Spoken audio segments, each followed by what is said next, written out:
રામ રામ કલેજા ને હર મહાદેવ. કેમ છે બધા મિત્રો? મજામાં? તો હમણાં નવરાત્રી ચાલુ થઈ ગઈ છે, બધાને હેપી નવરાત્રી. એમ માતાજી સુખી રાખે યાર બધાને. તો હવે તો અમે આવી ગયા સવારમાં પોરમાં જવા માંડ્યા લુણાદર બાજુ. હું ધોલ્યો બે અને પછી આપણે શું કરવાનું છે, અને સવારમાં ઉઠીને દર્શન કરવાના છે, કાંઈ બીજું કાંઈ નથી કરવાનું. એ જો ગાડી હાલે ના અમારા સવારનો વ્યૂ ગામડાનો.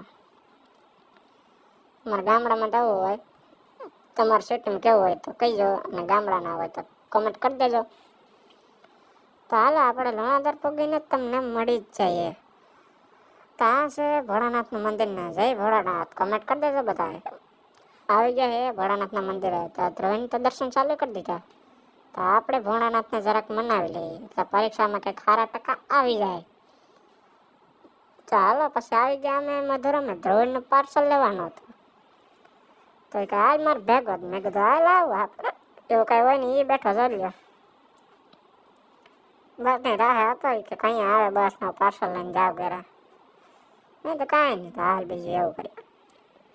પછી ભણીને આવીને પાછા અમે નીકળી ગયા તાલાળા જવા.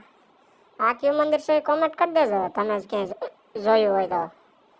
તાલાળાના કેળા જ આવે છે, તમને ખબર તો હશે જ. તાલાળા નીકળતા હોય હાલતા. તો જો આ પછી અહીંયા આગળ તમને નદી દેખાડી દઉં, હિરણ નદી. તો જો આગળ ટ્રેક્ટર પાસે ડાયરેક્ટ હિરણ નદી. હો જો આવી ગયા તાલાળા ને અમી ધારા પાના સરખા પાના લેવા આવી ગયા અમી ધારા દુકાનમાં. આ ધ્રુવનભાઈ એની 100 પડી રામ પ્યારે. આના ડિસ્કન જો આ ભાઈ. પછી આવી ગયા ધાવા ફોટા પાડવા ધાન કેળા જોઈ.